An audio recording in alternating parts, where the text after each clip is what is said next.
사랑하는 성도 여러분, 오늘 또 하나님께서 허락하신 거룩한 주일에 주님의 예배 가운데로 나와서 함께 예배하게 하심을 감사를 드립니다. 우리는 매주일 예배드리며 신앙생활을 이어가고 있습니다. 그런데 오늘 우리에게 이 예배 가운데 하나님께서 우리 신앙의 근본적인 질문 하나를 우리에게 주십니다.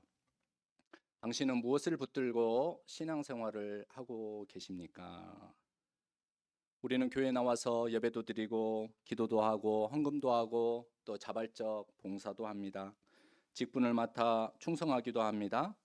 모든 일들이 소중하고 아름다운 일들입니다. 그러나 주님께서 가장 관심 갖고 물으시는 그 질문 속에는 우리의 행위가 종교적인 행위 가운데 멈추어 있느냐, 아니면 그 가운데에서 우리의 마음은 과연 어디를 향하고 있느냐라는 것을 물으십니다.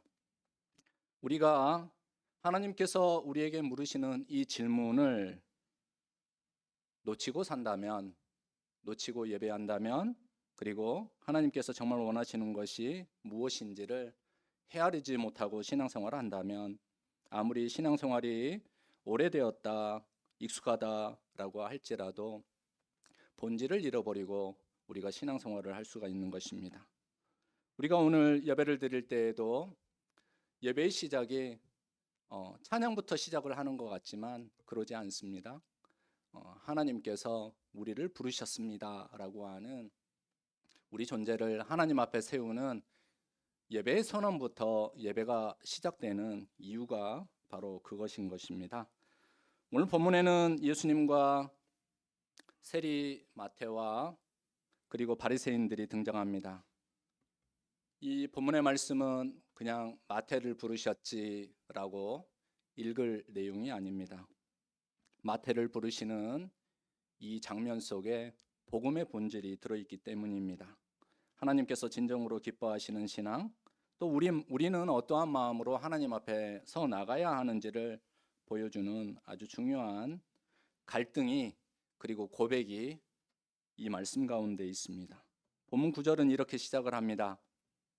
예수께서 거기서 떠나 지나가시다가 마태라 하는 사람이 세관에 앉아 있는 것을 보시고 이르시되 나를 따르라 하시니 일어나 따르니라. 세리라고 표현되는 세금업자 마태가 등장을 합니다.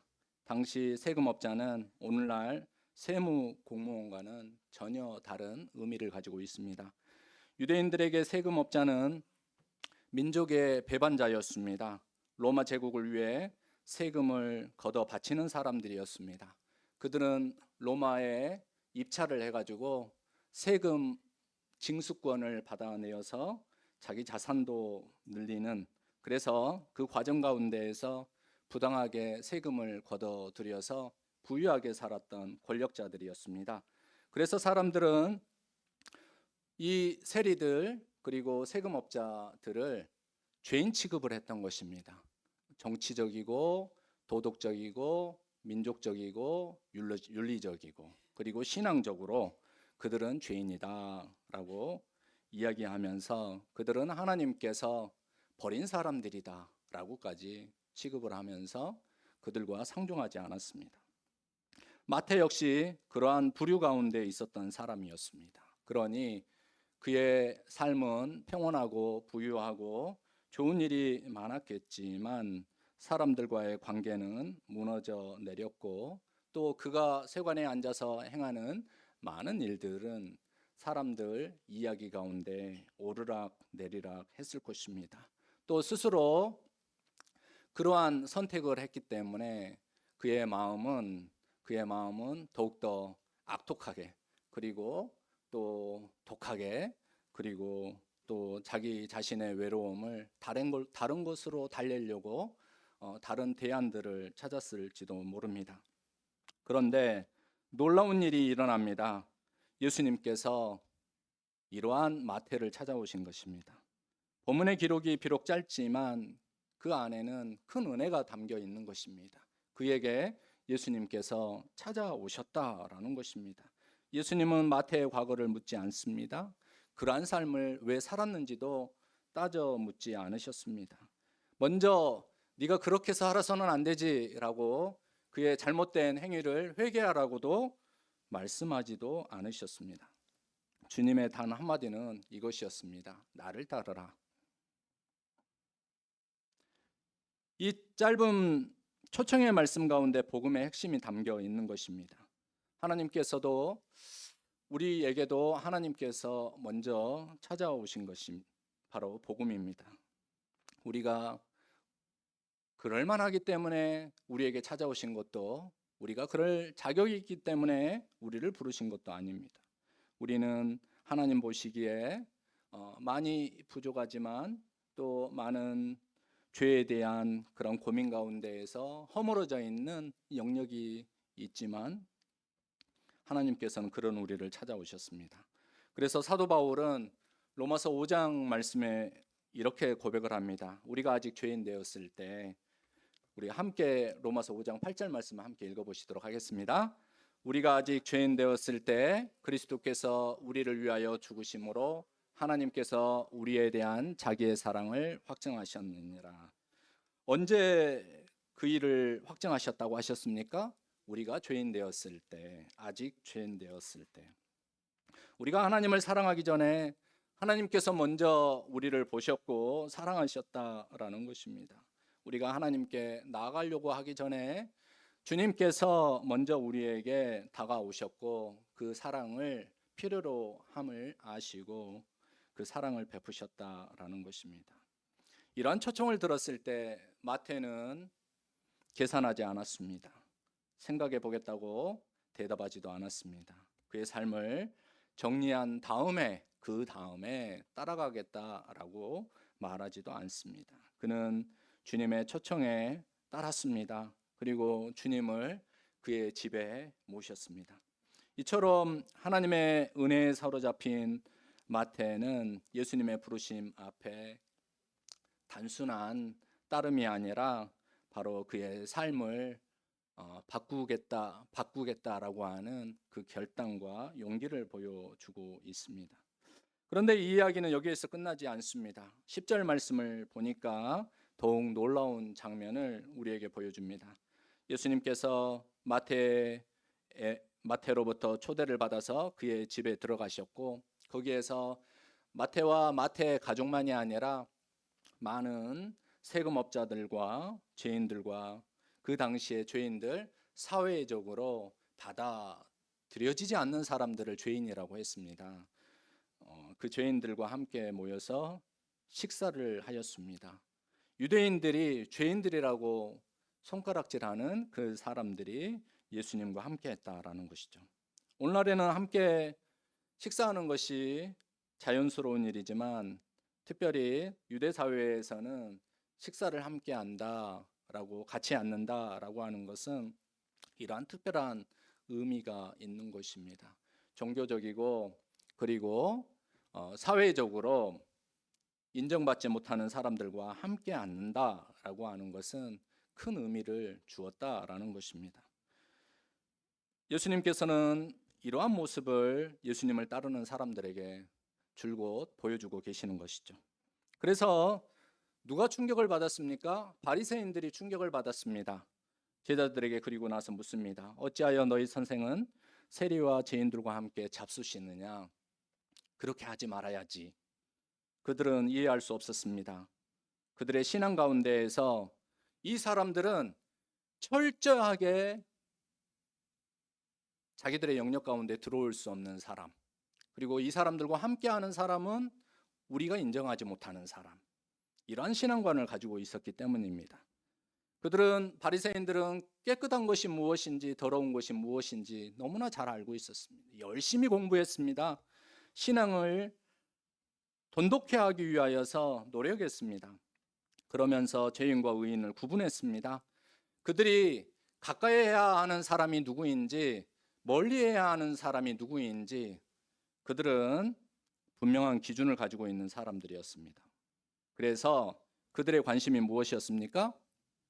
이렇게 하는 이유가 무엇입니까?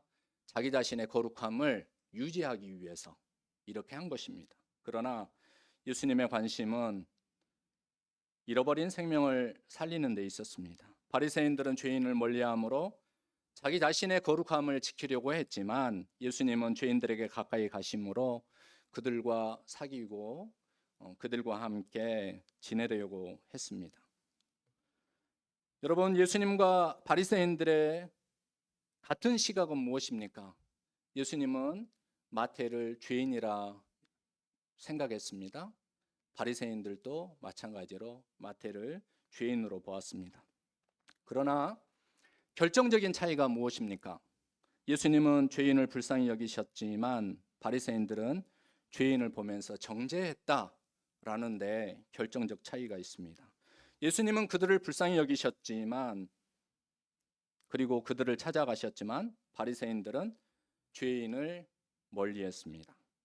예수님은 죄인을 품으셨지만 바리새인들은 죄인을 버리셨습니다. 그리고 예수님은 죄인을 향하여 손을 내미셨지만 바리새인들은 죄인을 향하여 손가락질하였습니다. 자기가 가지고 있는 기준을 가지고. 이것이 바로 종교인과 복음인의 차이가 아니고 무엇이겠습니까? 우리는 예수 그리스도를 따르는 사람들입니다. 종교는 사람을 구분합니다. 반면에 복음은 사람을 품게 합니다. 종교는 정죄만으로 끝납니다. 반면에 복음은 회복시키려고 합니다. 종교는 담을 쌓아서 그 안에서 나 스스로를 지키려고 한다면 반면에 복음은 다리를 놓는 것입니다. 예수님께서 하나님과 우리 사이에 다리를 놓으셨던 것처럼요. 예수님께서는 죄인의 집으로 들어가셔서 그들의 식탁에 앉으셔서 그들의 이야기를 들어주셨습니다. 그리고 그들의 한많은 상처와 아픔의 삶의 이야기를 들어주셨고 품어주셨습니다. 그 이유가 분명합니다. 예수님께서 12절에 이렇게 말씀하셨습니다. 우리 12절 말씀 함께 읽어보시겠습니다. 건강한 자에게는 의사가 쓸데없고 병든 자에게라야 쓸데있느니라. 예수님은 자기 자신을 의사에 비유하셨습니다. 의사는 병든 사람에게 꼭 필요한 존재입니다. 하지만 자기 병을 인정하지 않으면 어떻게 됩니까? 옆에 아무리 좋은 명의가 있다라고 할지라도 도움을 받을 수 없습니다. 마티는 자기 자신이 얼마나 죄인인지, 큰 죄인인지 알고 있었습니다. 그러나 용기를 내지 못했던 것이죠. 그래서 예수님께 나올 수 없었지만 나를 따르라 라고 하시는 주님의 초청에 그는 그의 마음을 비우고 내려놓고 예수님께 나아올 수가 있었습니다. 그러나 바리새인들은 항상 하나님을 찾지요. 그러나 그들은 예수님 곁에 있으면서도 그분의 은혜를 누리지 못하였습니다. 오히려 어떻게 했습니까? 죄인과 어울리시는 예수님을 정죄하였습니다. 사랑하는 성도 여러분, 신앙생활에서 가장 위험한 상태가 무엇입니까? 자기의 죄가 크다라는 것을 발견하고 고백하는 것입니까? 아닙니다. 자신은 이 정도면 괜찮다. 나는 충분히 잘 신앙생활하고 있다라고 생각하는 것입니다. 나는 다른 사람보다 조금 더 낫다. 나는 조금 더 의인이다라고 생각하는 것입니다. 그 순간 하나님의 은혜의 문, 복음의 문은 닫히는 것입니다. 그러나 주님, 저는 부족합니다. 주님, 한결같은 사랑으로 저를 불쌍히 여겨 주십시오 라고 고백하는 사람에게는 언제나 은혜의 문이 열립니다. 그래서 예수님은 자신이 충분히 의인이라고 잘하고 있다라고 착각하는 바리새인들에게 13절 말씀에 이렇게 말씀합니다. 초반절 말씀이죠. 너희는 가서 내가 궁유를 원하고 제사를 원하지 아니하노라 하신 뜻이 무엇인지 배우라. 예수님은 종교 생활에 충실한 바리새인들에게 배우라 말씀하십니다. 무엇을 배우라는 것입니까? 하나님이 진정 원하시는 것이 무엇인지를 배우라 말씀하십니다. 이 말씀 가운데 하나님이 원하시는 것은 무엇이었습니까?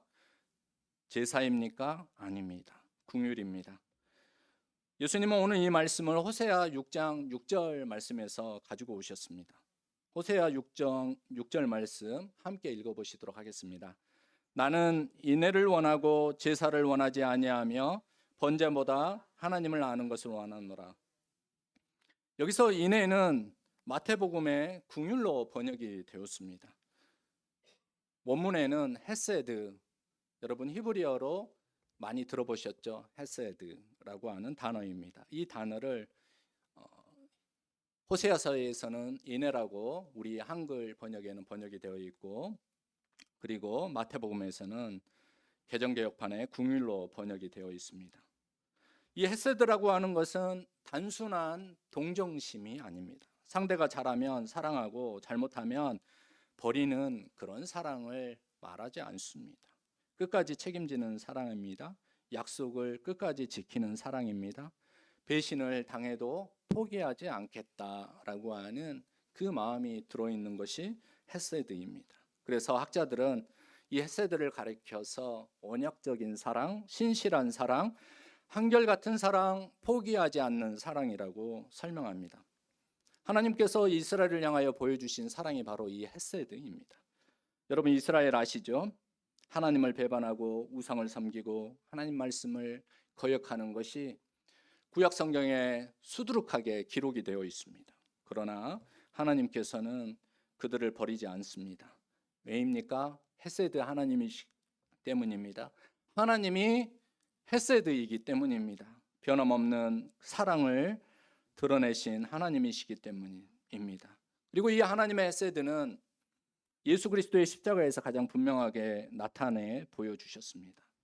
하나님은 죄인들을 사랑하신다, 내가 받는다라고 말씀만으로 하신 것이 아닙니다.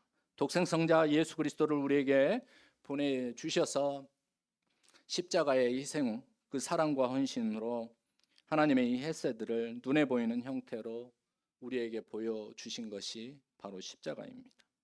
우리가 구원받는 이유는 우리가 지금 여기에서 예배드리기 때문이 아닙니다.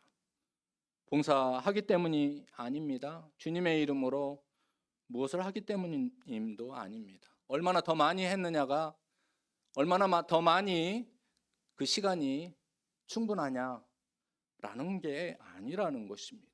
하나님의 헤세드, 이것이 바로 우리가 구원을 받은 이유입니다. 우리를 향한 하나님의 한결같은 그 사랑이 우리를 지탱해 주시고 우리를 받아주셨기 때문에 우리에게 구원이 있는 것입니다. 그런데 문제가 무엇입니까? 우리가 이 은혜를 자꾸만 잊어버린다라는 것입니다. 그것이 그 갈등이 초대교회에 있었습니다. 갈라디아서가 로마서가 쓰여진 이후에 바로 이 하나님의 헤세드에 의지하지 아니하고 다시 율법으로 돌아가려고 하는, 다시 내가 무엇을 하나님 앞에 어떻게 해서 하나님 앞에 인정받으려고 하는 사람들이 있었기 때문에 하나님께서는 사도 바울을 통하여 갈라디아서 말씀을 통해서 또 길게 완성된 논문과 같은 로마서 말씀을 통하여 우리에게 하나님의 은혜 가운데 머물라라고 말씀하시는 것입니다.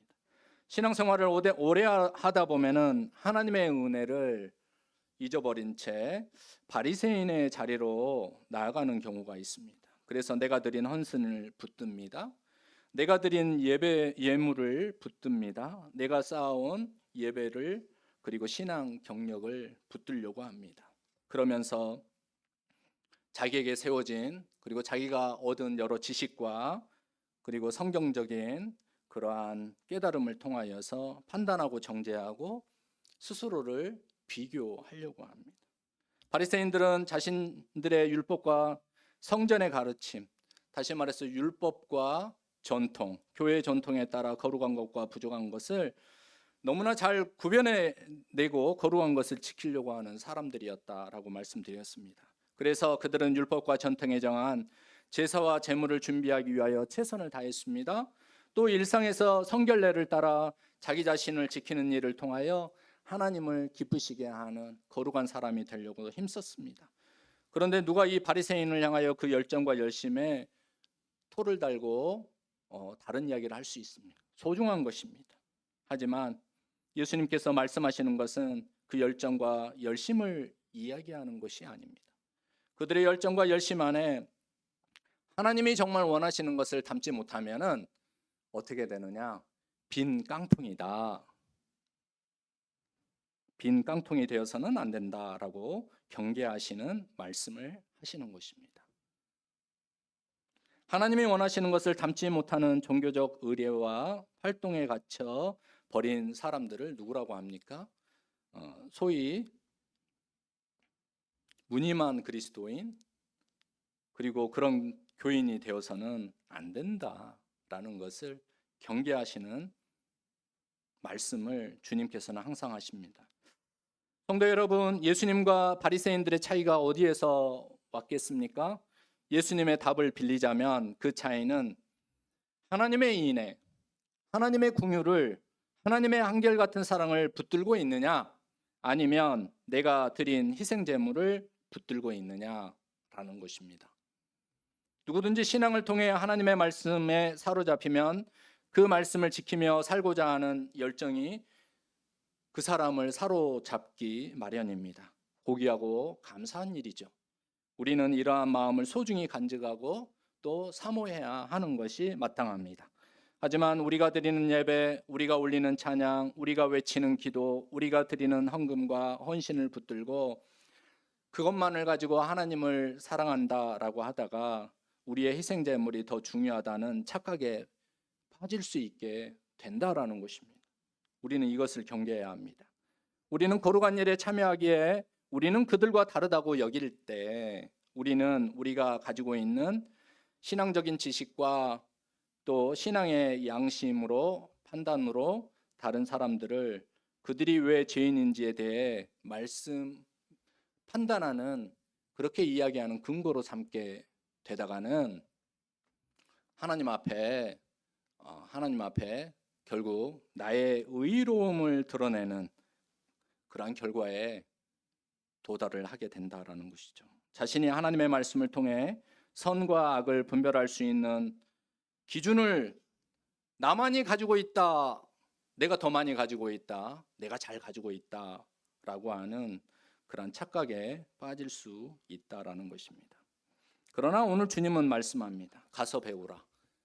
가서 배우라. 무엇을 배우라는 것입니까? 긍휼을 배우라. 자비를 배우라. 인애를 배우라. 하나님의 한결같은 사랑을 배우라. 용서를 배우라는 것입니다. 주님께서 나를 대하신 것처럼 다른 사람을 대하는 법을 배워야 한다라는 말씀이기도 합니다. 우리의 신앙은 바리새인들과 같이 거룩한 것과 속된 것, 깨끗한 것과 더러운 것, 그리고 선한 것을 구분하고 판단하는 것에 참 많은 관심을 갖게 합니다. 그리고 그 일의 깨달음을 얻음으로 인하여서 영적인 어떤 존재감 때문에 만족을 누리고 또 살아갈 수 있도록 안내하기도 합니다. 하지만 여기에 사로잡혀 있다가는 온전히 하나님 앞에 예배하는 자로서 하나님이 원하는 그런 모습으로 살아갈 수 없다라는 것입니다. 거기까지 여전히 복음 앞에서 율법적인 신앙적인 삶을 여전히 살아가게 된다라는 것이죠. 하지만 정작 하나님이 원하시는 것은 한결같은 사랑입니다.